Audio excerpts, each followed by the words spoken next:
Welcome to Between the Lines podcast, where we go beyond the visuals, beyond the pages, and explore the deeper meanings of our favorite anime and manga, and any other media I like at the time. I'm your host, Shania Trotter, and today I want to talk about Nana, and specifically Junko, and how she's like the parent friend. And what I mean by the parent friend is that Junko reacts to things as if she is taking on the parent role in like Nana K's life. But not just Nana K's life. Even when we think about that whole situation with her and Shoji, when she found out Shoji was cheating, like she didn't know the depth of it. It wasn't until she talked to Kyosuke and found out, like after talking to Shoji, that oh no, like he in love with this girl. But in the moment when she found out that oh okay, you're dealing with somebody named Sachiko, you need to end it, like cut this shit out. She wasn't necessarily reacting as like a friend, right? If you really read what she's saying, she's reacting more of like a parent trying to teach Shoji about like responsibility. But I will also say she gets sucked into, again, trying to make things better for Nana K, keeping Nana K comfortable. Let's not get Nana K upset because we don't know what's going to happen in her mental health. She does get caught up in that. And so what I mean by this is, for example, right? She's finding out that, Shoji's dealing with this other girl, and she's telling him, okay, you need to cut that shit out, cut it off, this, that, and third. Like, I know Nana K is tiring, and I see that you probably find some peace in Sachiko, and he's just like, oh, yeah, like, you get it. Thank you, Junko. She's like, I ain't say all that. You know what you got yourself into, though. Like, you knew that Nana K was tiring before you got with her, and you chose to get with her, so you can't just drop her and try to be getting with somebody else. Like, you knew that. You knew what you got yourself into. And I think this is also coming from somebody, Junko, who also knew what she was getting herself into by staying and remaining friends with Nana K, knowing that she is never going to have a healthy type actual friend that can give her the same energy that she's giving Nana K. She's not going to have that in Nana K.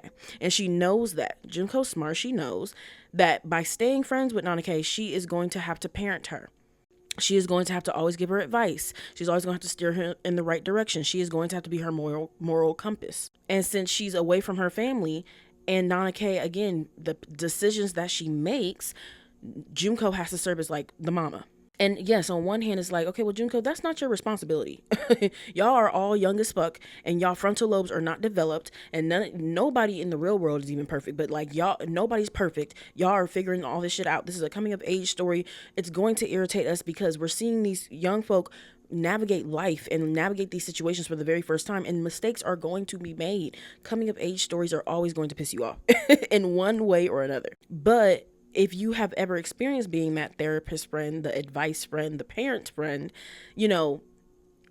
over time you have to learn that you got to put up boundaries. That, hey, you know what? I need to stay the fuck up out of this.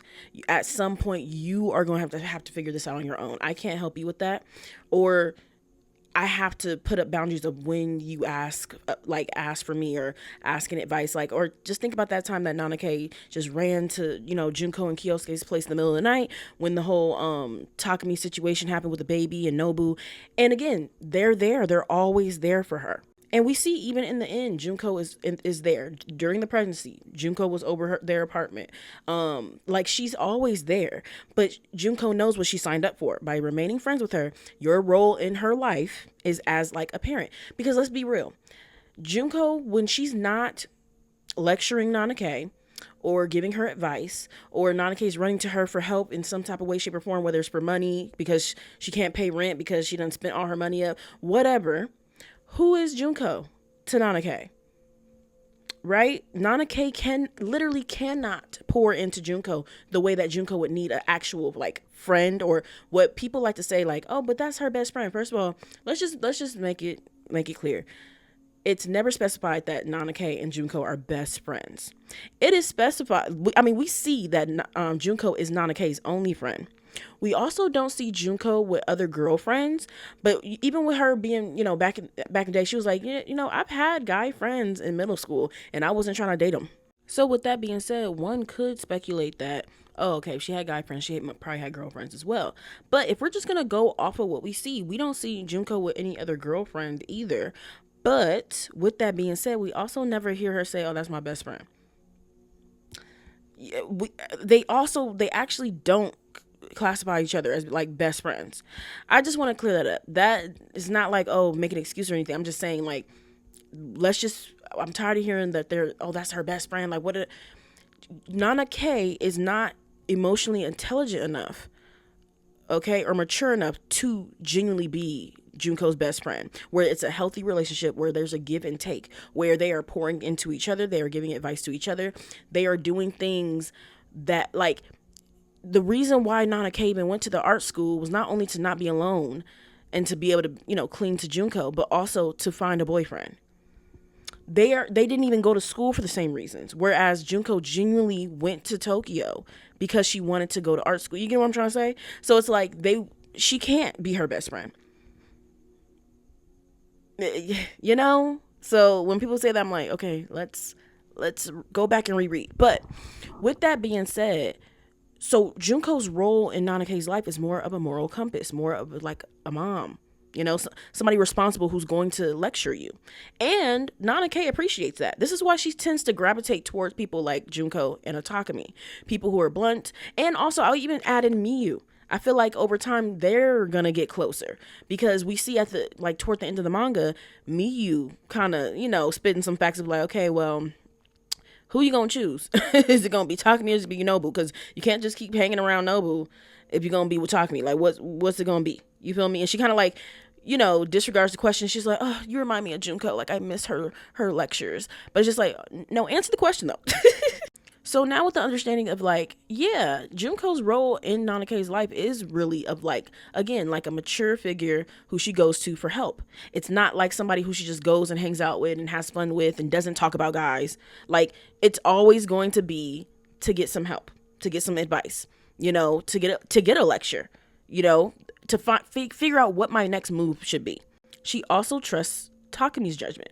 And it's because he doesn't waver off of emotions. You get what I'm trying to say? So it's just like, even though he can come off harsh and cold or, just brutally honest, it's just because, again, he's not going off of emotions like how Nana K does. So she's always going to gravitate towards somebody who can kind of keep her grounded. And when she's being really emotional, she knows that when they speak, that they're not being super emotional, that they're going off of what's there.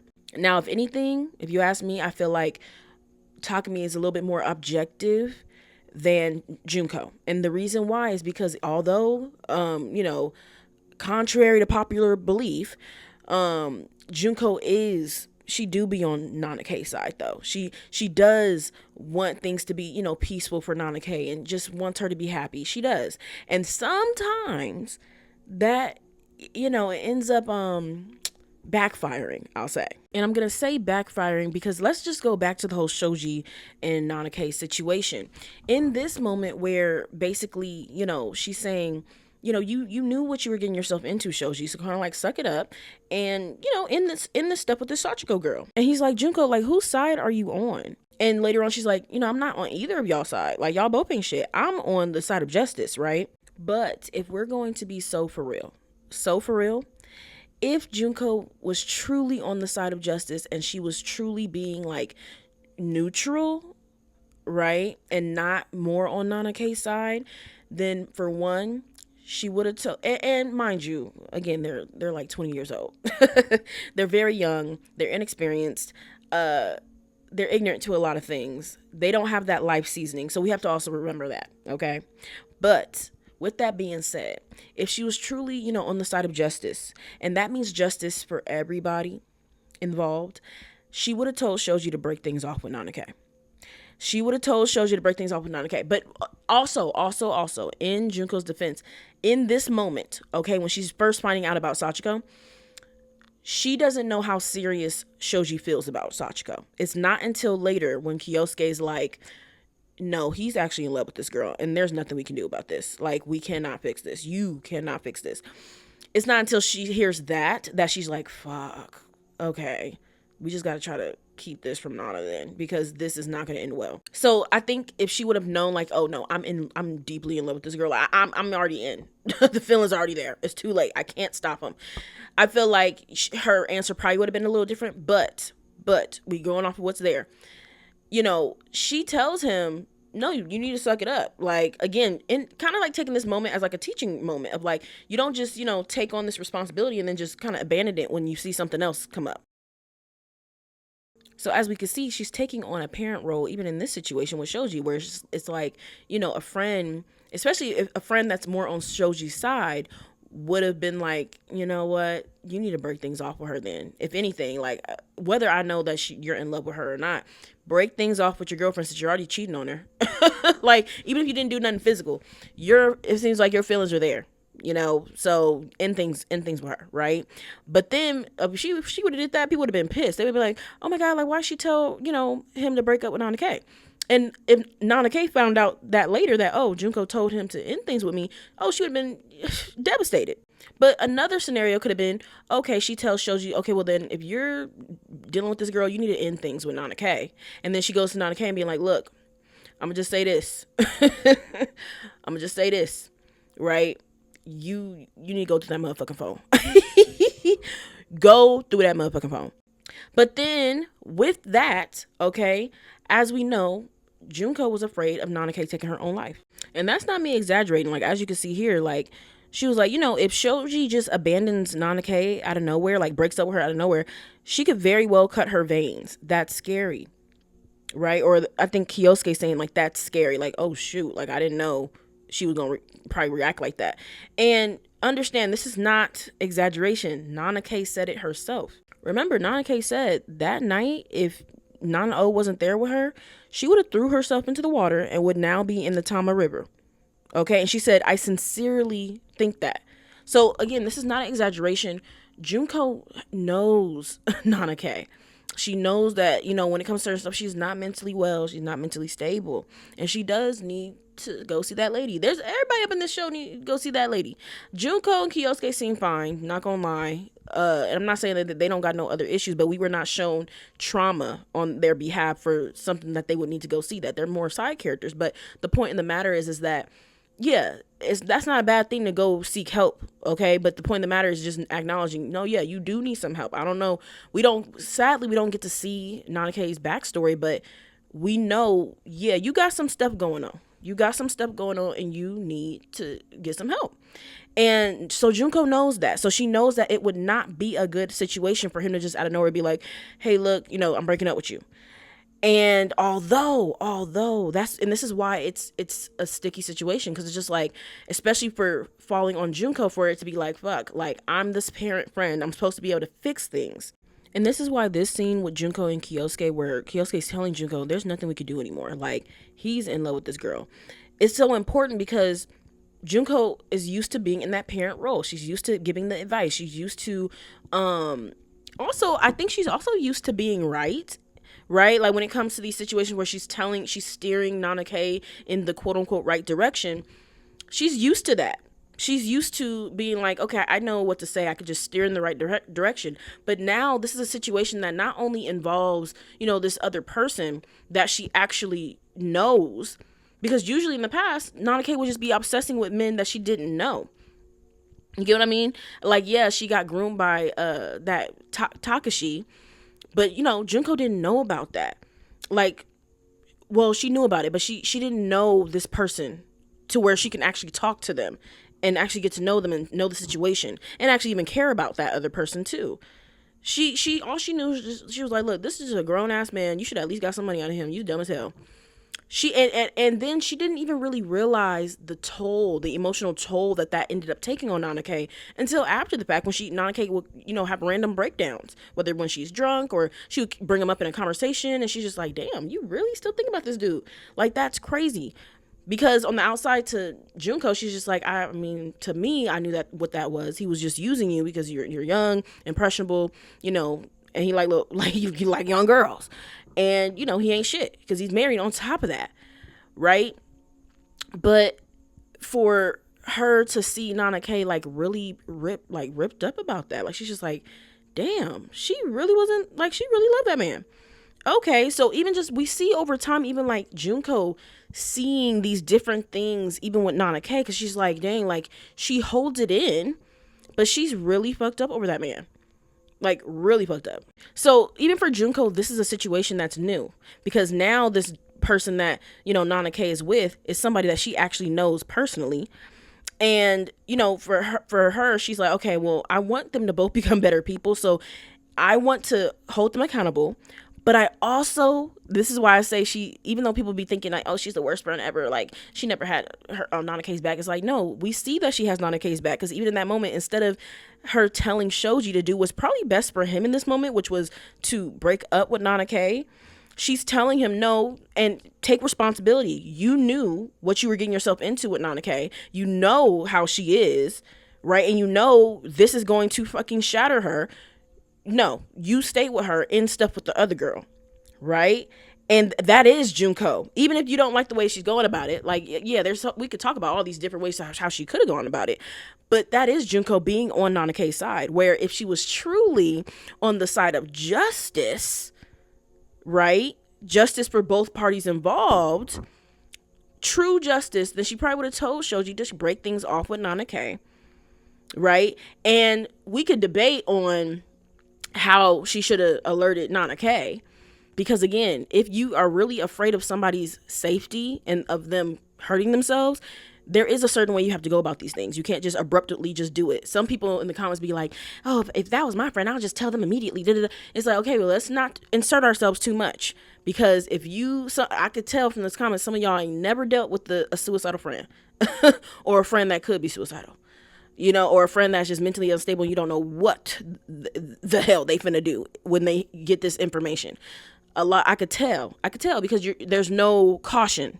You're not taking any caution with the situation. You do have to take caution. So, and then also, again, with her being the parent friend, we do have to understand that with her trying to get Shoji to take responsibility, I think she also tried to give him room to fix the situation and to own up to it, to fix it, and to navigate it himself, rather than her doing everything herself. Because at the end of the day, this isn't her situation. So she's like, look, fix it. And then, with her leaving and him just being like, fuck, like, what do I do? It's just like, again, I can't solve all your problems for you.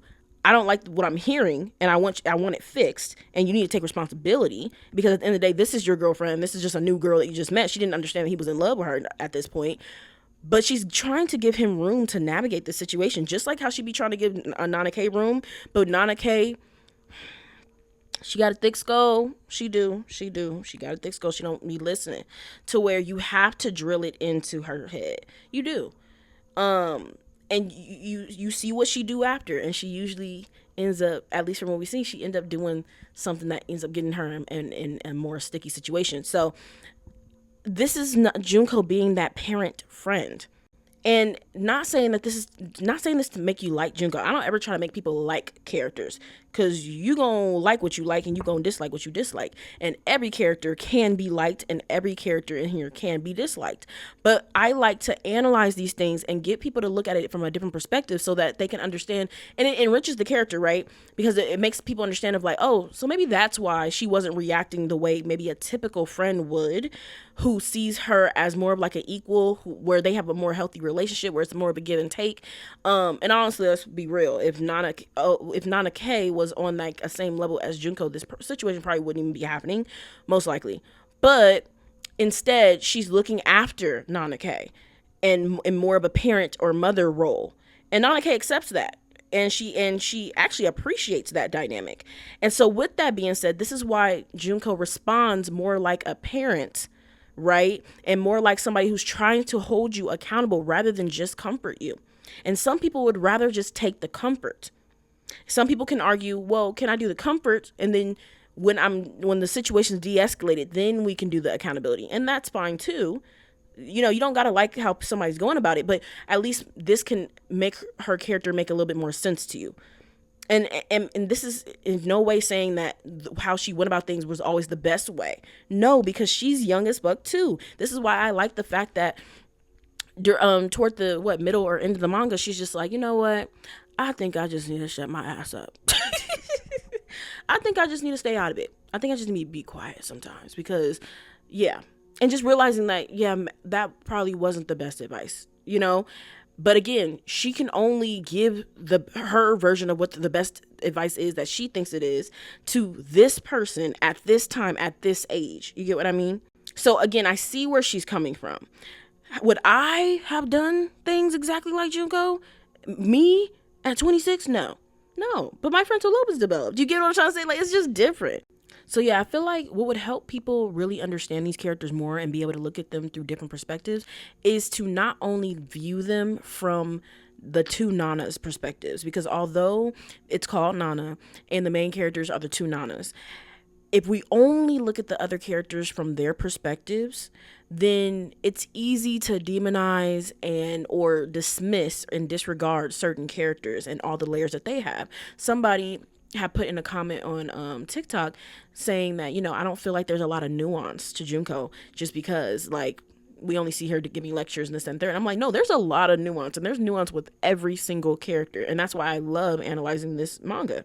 But it does take the ability to understand your positionality, understand that you have your own personal biases, to kind of try to put those to the side. Now, that's going to be hard. Sometimes people can't do that. Like I said, sociologists, they have to do that. We have to understand that we all have personal biases, but we got to put that to the side so that we can view things objectively and be able to put, a different pair of glasses on and see something differently. For example, some people who got cheated on, they just gonna always see Shoji as the devil and Junko as the devil for not telling her immediately. They're not thinking about these characters specifically. They're not thinking about the context of these characters and not themselves. And so on and so forth, right? Compared to being able to be like, damn, well, yeah, if I was in Junko's shoes, what would I do? Considering everything and everybody and all the different layers and the fact that Nanake could have hurt herself and that, okay, again, you being that parent friend and trying to, teach people things and like hold them accountable for stuff and, trying to keep Nanake happy because ultimately, like I said, people think that Junko wasn't in this situation, wasn't on Nanake's side when really Junko is always on Nanake's side.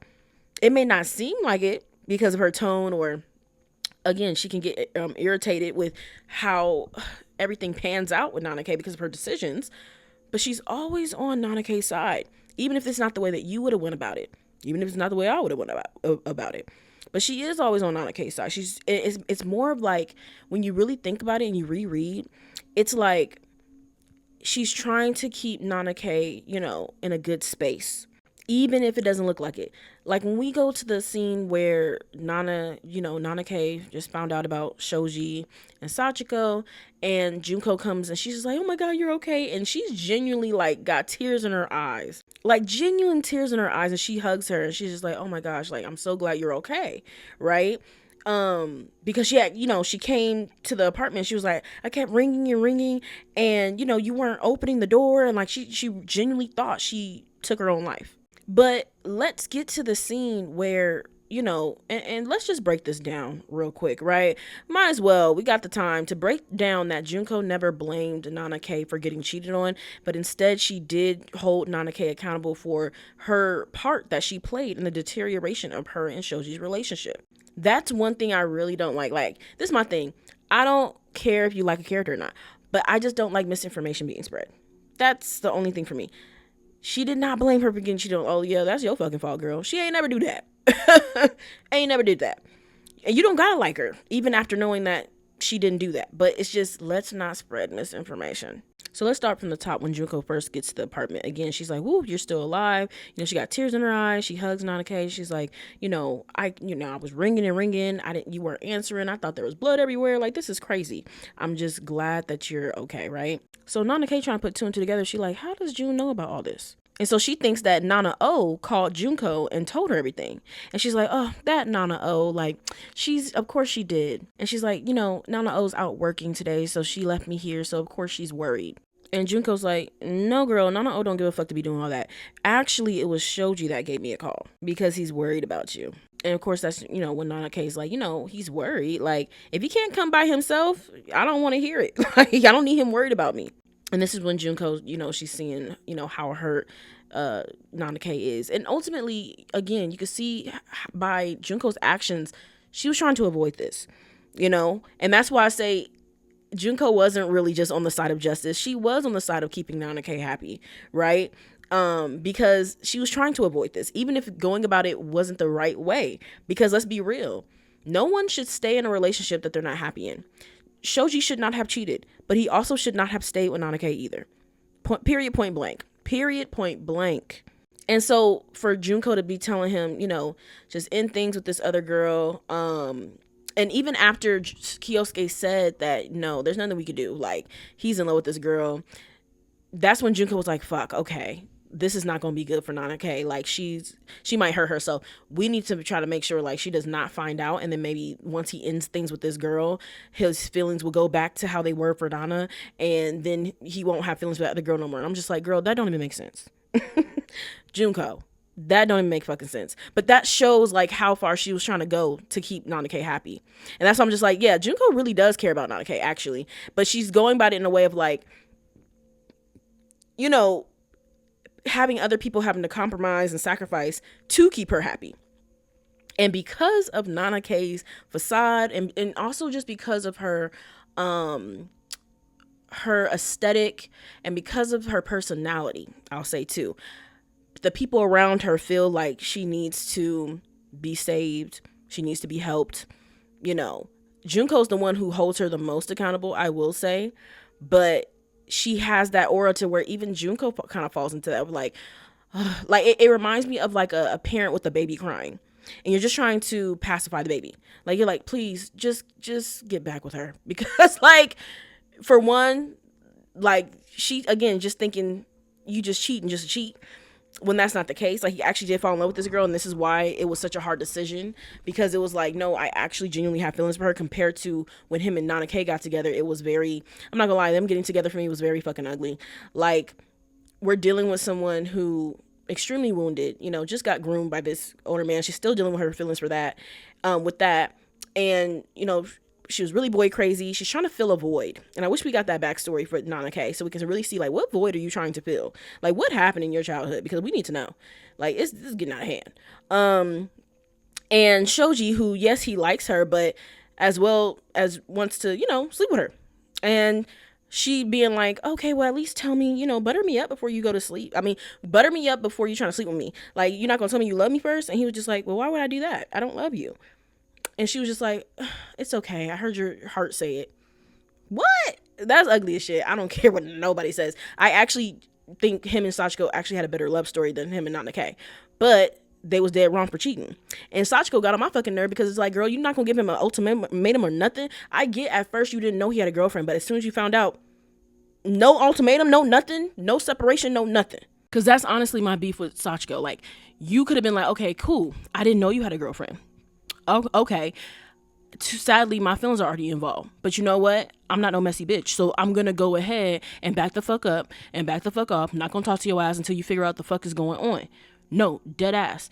And show me the fucking messages. And then give it some fucking time. Because I don't got time to be getting with you and then you be trying to get back with her. Like it needed to be something. Like, Sachiko needed a motherfucking backbone. But again, this is a coming of age story to where we're going to see people like that. To where it's just like they're so desperate for love, to where they don't have those type of boundaries. They don't have that self-respect.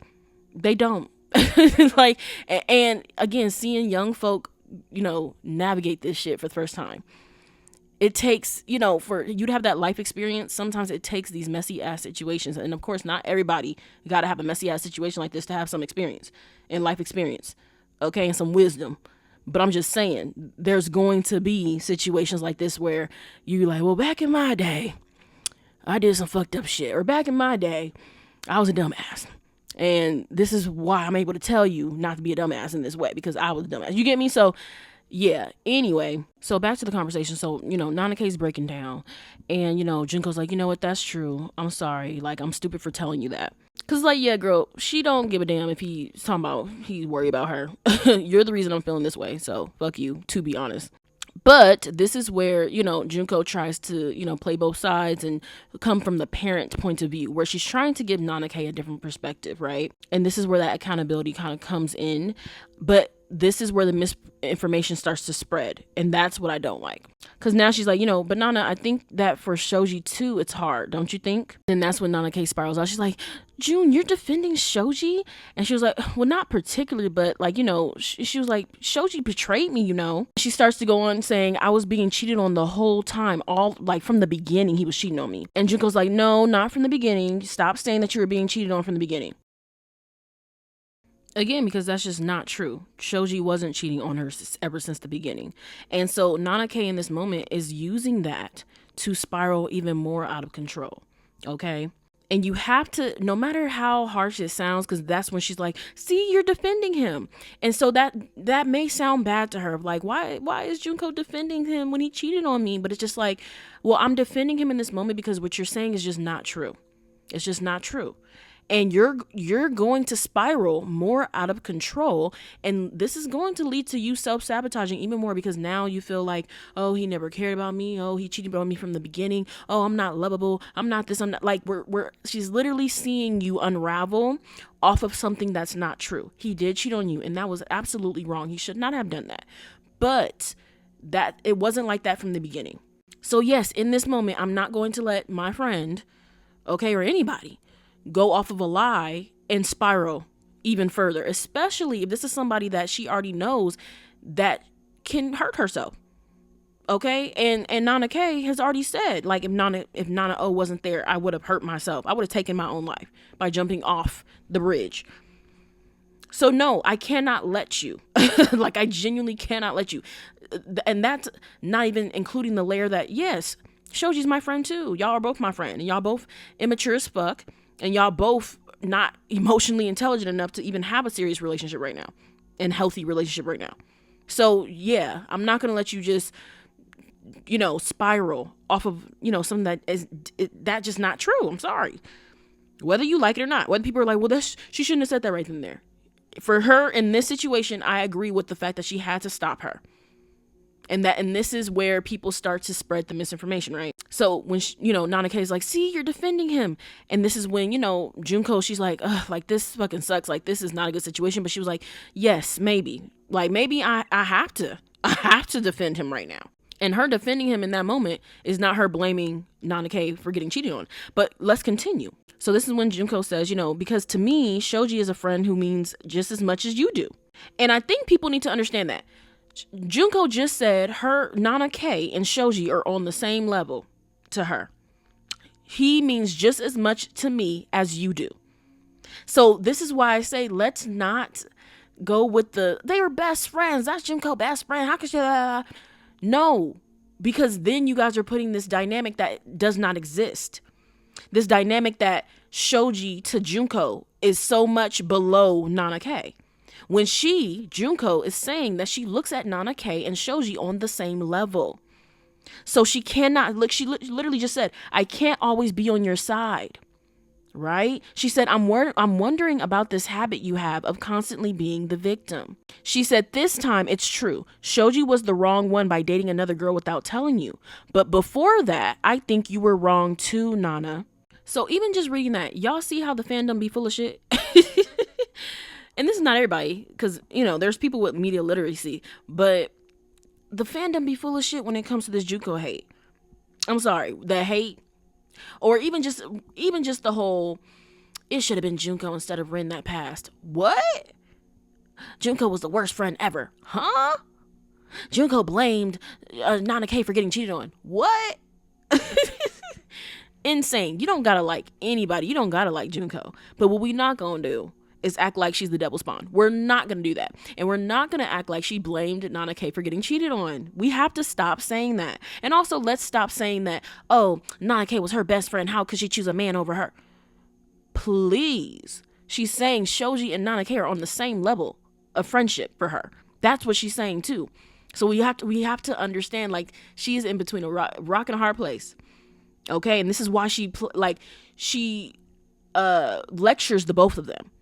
And that's why even Shoji was like, wait, Junko, whose side are you on? And she's like, I'm not on either one of your side.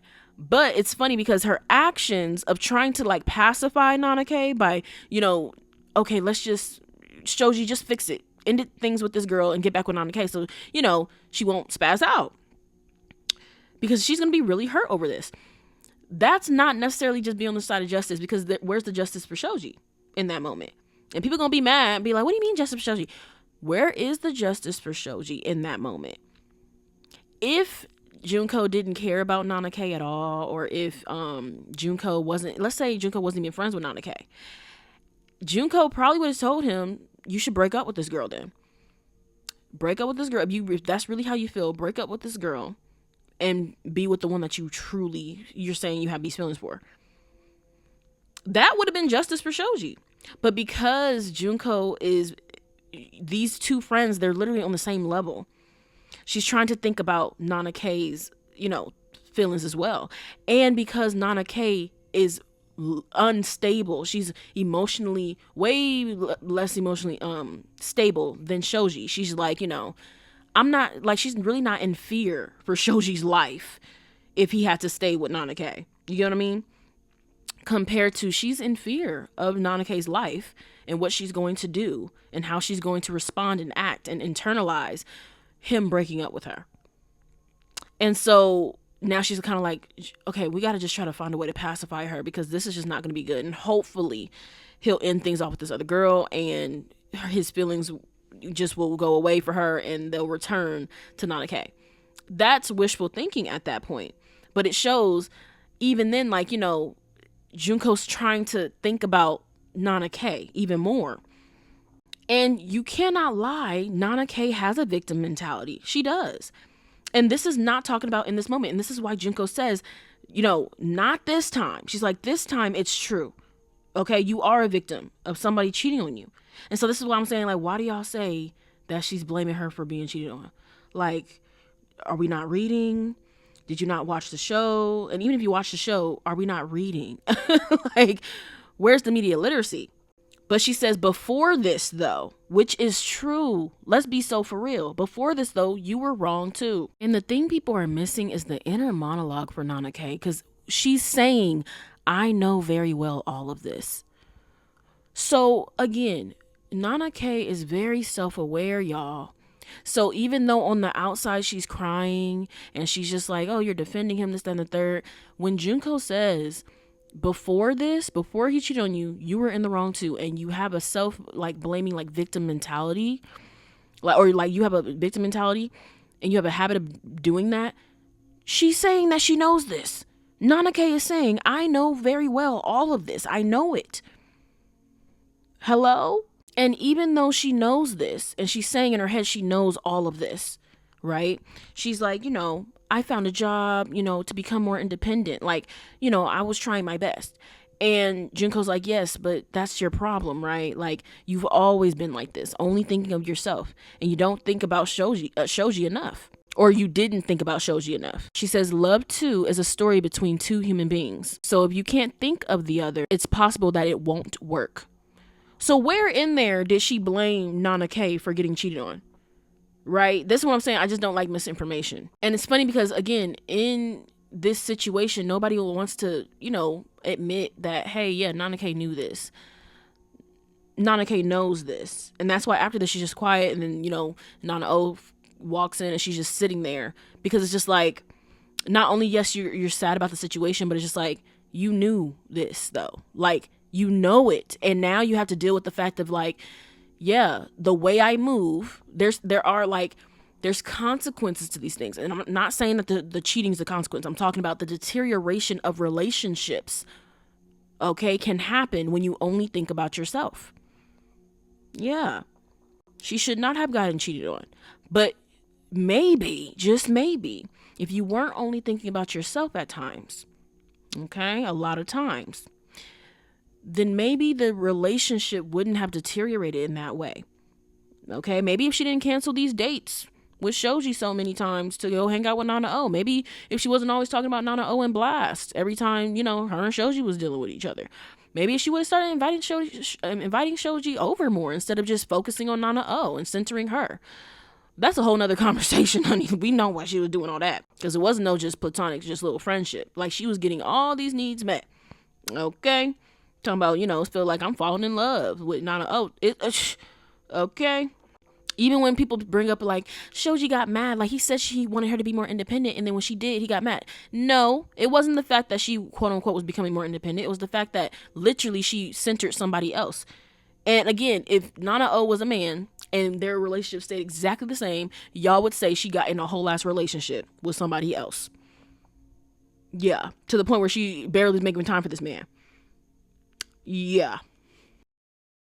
And if Nana K was a guy, a lot of y'all would be able to clock what she be doing way quicker because she, just simply on the fact it's a man. But because she's a woman, and like I said, her aesthetic, and also because she's the main character and we're viewing it from her point of view, a lot, and also because a lot of the fandom seems to relate to Nana K the most, they cannot clock her. But I'm telling you, take all the things Nana K does, says, engages in, and act like she's a man. I promise you will be able to clock that shit way quicker. Okay?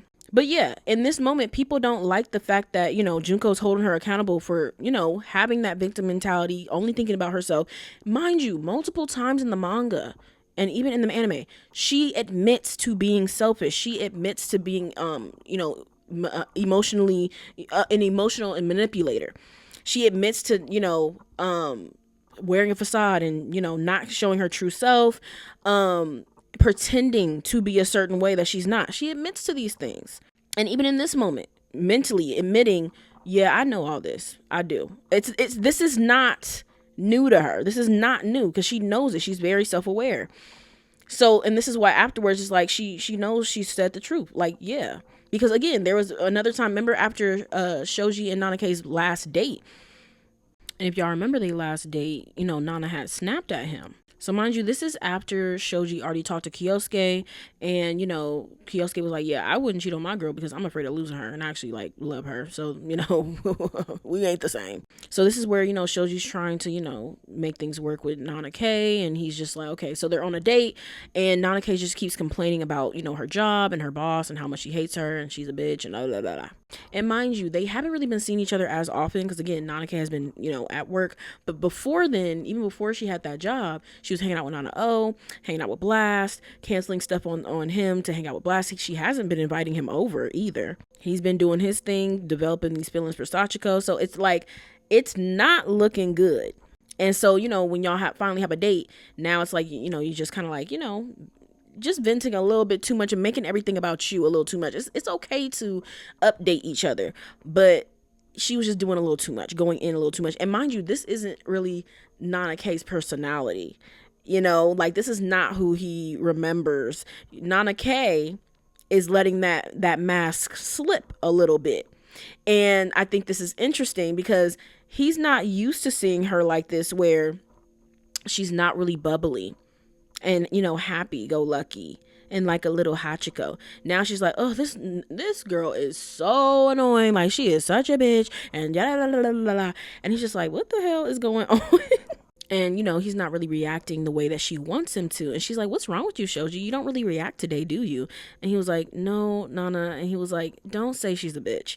He was like, are you influenced by your, flatmate's vulgarity or what? Like, because again, he's not used to hearing her curse. He's not used to hearing her act like this. And this is for me, like, symbolized for me, like, oh yeah, that mask is slipping, honey. Like and this is why, and again, this is why it sucks, because it seems like everybody's proving her point when they do get to see the real her, but that's because initially you did not show them the true you.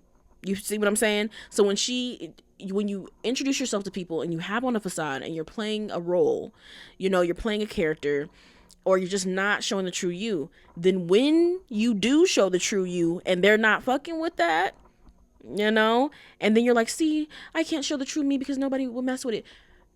That is on you though, for not showing them the true you first. Now, of course, that's not the only layer, okay, here, but of course that's one of them, of like, he's just like, what's going on? Like, why are you being so vulgar lately? Like, what's happening? And she's like, but she's exhausting me, and kind of like whining and just being like, like everybody's asking me for so many things. And mind you, Nana K's not used to being at a job like this. Like, this is like, it seemed like more of like an office job. She has a lot of responsibilities and people are expecting things of her. And not saying that you can't have a shitty boss, but just saying Nana K, she ain't used to all that. She's like, 2 days off? You're kidding me. I've had enough. I want to stop. Mind you, that's just a full-time job. Like, you feel me? You feel what I'm trying to say? Like, yeah, you get Friday, Saturday off. Like, yeah, and then you back at it.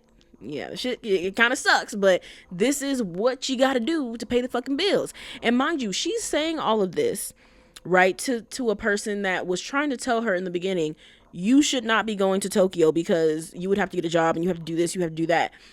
And she was just acting like it was easy peasy lemon squeezy, like, oh yeah, that's fine, I can do that. But now that she has that, and it's not saying that you can't complain about your job, but it's just like, what? He's just kind of like, okay, I don't know what she wants me to say, because now he's like, well then stop. And she's like, well, that's easy for you to say. He's like, I mean, but you said you just wanted to quit. And she's like, okay, but yeah, but there's no way, like, I just started working there for a week, and if I stop, it isn't certain that I'll find another job right away, and if I don't work, I can't live. And he was just like, well, too bad then. Like, well, you just have to stay at work then, right? Like, I don't know what to tell you. Can we talk about something else? The fuck? Like, this is how the real world works. Mind you, he works at a restaurant or a diner. Like, you feel what I'm trying to say? Like, he knows the hustle and bustle that goes into working a full-time job, and he's in school. Like, it's like there's only so much complaining I can take. Like, it really is like, okay, it could be, oh, this job is trash, but it pays the bills, so fuck it, let's talk about something else, because we don't really see each other that often, so let's just talk about something else. And so she's like, well, you can say that. And she's like, whatever you say, you're a student and your parents send you money. If you hadn't bought things like your computer, you wouldn't have had problems living, right? We don't have the same problems. And I'm not gonna lie, when she said that, I was like, girl, who the fuck you feeling like? And he didn't even respond. Like, he just was just like and he just just closed his eyes, and he's just, again, and I know in his head he was like, I'm a text Sachiko tonight. And it's actually really sad, and it's not okay. Like, he should not have been treated, but it's just like, this is proving his point of, like, he just got off that conversation with Kyosuke being like, I don't cheat on Junko because I'm afraid of losing her. And this is proving his point of, like, I don't think I would be afraid of losing Nana. Like, if she acting like this and she talking to me like this, crazy. Because mind you, again, who are you feeling like, Nanake? Who are you feeling like? Talking about if you hadn't bought things like your computer, you wouldn't have problems living. Girl, I'm in school. The fuck? I need a computer. Like, and I bought that shit with my hard-earned money. Like, what are you talking about? What are you talking about? And you have no right to be trying to make me feel bad about buying things for myself that I need, mind you. This is coming from the same person that when they moved out there, they kept buying shit from their job to where they went fucking broke and could not pay for rent. And so they had to go to their friends and ask for fucking money. Who the fuck are you feeling like right now? And so it was like, that was rude. That was rude as fuck. Like, this is what I'm saying. We don't really get to see each other like that. And this is how you treat me when we do. Like, what the fuck?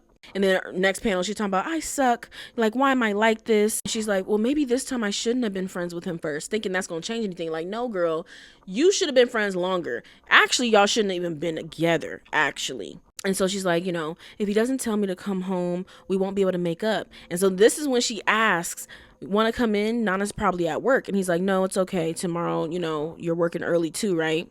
And it's funny because why is this the only time that you really, offer for him to come in? I don't see any other time of her letting him come over or asking him to come in, whether Nana O is there or not, because this your shit too. Why is it when you make him upset, you spazzed out on him, that you said some out of pocket shit, why is it now that you're trying to invite him in? And it's all late, you probably gonna think maybe I should sleep with him, this, that, and third, whatever. Why now? It's too late now. You see what I'm saying? And this is the type of stuff that Junko was talking about. Not just this, but this is a perfect example. Their last date that they had together before everything hit the fan. Perfect example of how, like, again, you're only thinking about yourself. You're only thinking about your feelings. And it would have been nice if you thought about Shoji a little bit more. You get what I'm trying to say? So yeah, I'm glad we got that out the way. Okay, so hopefully after this you understand Junko never blamed Nanake for getting cheated on. Nor does she look at Nanake as her best friend. She looks at Nanake and Shoji on like the same level of friendship to her. But we can also recognize that although Junko may have had her heart in the right place, she ain't perfect either. She done messed up too, right? Like, she could have did things and better. But again, they're all young, and this is a coming of age story, and they're all navigating these situations for the first time. This is why I'm glad that at some point Junko was like, I need to just stay back from this stuff. Like, I need to put up these boundaries for one, but then also understand that I can't fix everything. I can't fix everything, and it's also not your job to fix everything. Whether this is your friend, your family member, whatever the case is, other people's feelings isn't your responsibility. You cannot fix everything, and you have your own life to live, right? And you can only be there for people, only so much. So this is something that she had to learn too. Because even in this situation where, Nanake tells Junko and Kyosuke that she's pregnant, she goes to their place in the middle of the night, and, just Junko, like, what the fuck is going on? Because you didn't even tell me that you was dating someone new, even though Junko kind of put two and two together. But she was like, you didn't even tell me you was dating someone new. So now you come to me in the middle of the night, you got a boyfriend, you got a side man, and you got a baby in your belly? The fuck is happening? Like, this is a lot. This is a lot. She's crying, now again, Junko stepping in that parent mode again. And it's funny because Junko and Kyosuke are put in this role, but Kyosuke, because he doesn't really know her, or he hasn't known her as long as Junko has, and because this is a man looking at a woman, right? He falls for that facade of like, oh, woe is me, and the victim mentality of like not holding her accountable for the things that she's done as well, right? Which is ultimately going to help her grow, okay? But Kyosuke falls into that to where it's like, oh, Nanake can just cry a little bit and he throwing money like, oh, here you go, you can pay your rent with this, knowing she probably damn well gonna spend it. Or, oh, maybe it's the demon lord that she got pregnant. Like, no, she should have told Takumi to wrap it up. It's because she acts before she thinks. That's why. I completely agree with Junko calling this out. Even in this moment, it is what it is. Like, Kyosuke's always like, are you sure this is the right time? And, Junko's like, there is never a right time with Nanake. You just have to tell her in the moment. You do. Like, Kyosuke's like, this isn't the time to lecture her. And Junko's like, look, she only listens to me during these times. Like, I know my friend. Trust and believe. I know. So yeah, like in times like that, I'm like, go, yeah, I'm all for it. She needs to hear it. It's what it is. Because who else is going to tell her? Honestly, be completely honest. Who else is going to tell her like it is? Who else is going to have an intervention with her? Who? But what I wasn't really here for was then her, proceeding to be like, you know what, don't tell Nobu nothing. Like, just move on. It's no reason to like try to, clarify things for him because he's not gonna believe you. Because I will say the story don't sound right. It don't sound right because but it's just like, and it was because Nanake was being messy with that phone call. Not really ending things with Takumi, not taking no time to let her feelings settle, and then jumping into something with Nobu. It was messy, and that was on Nanake. But I didn't agree. Me personally, I didn't agree with Junko being like, I wouldn't say anything to him. I'll just move on.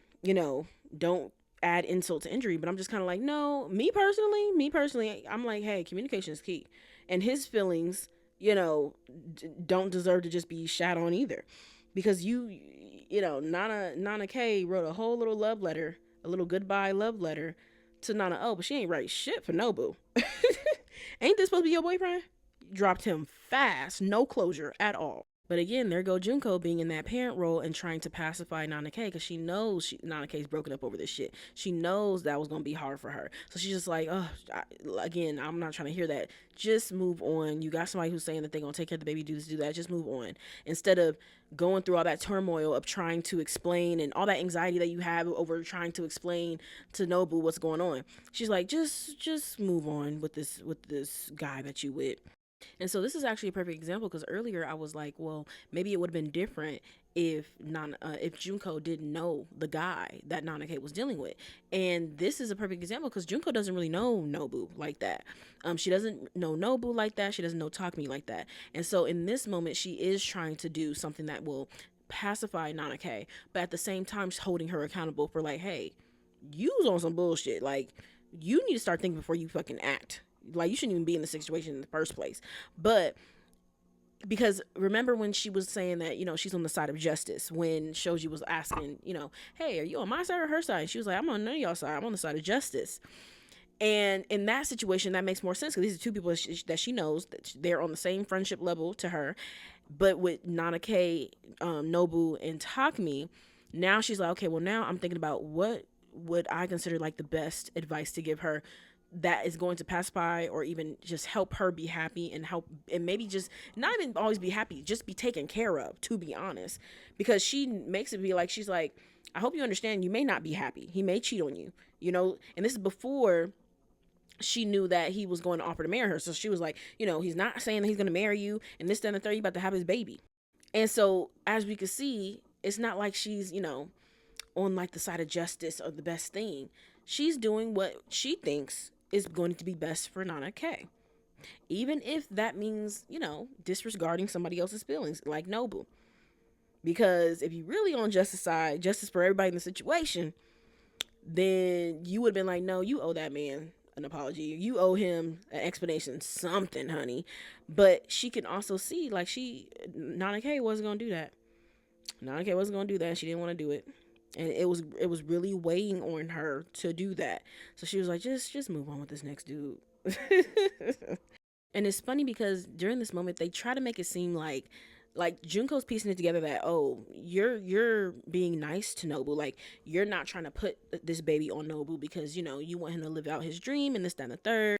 And Kyosuke's like, wow, Nana, you love Nobu that much, yet you were so selfish in the past. This is, I have to admit, this is, pretty admirable.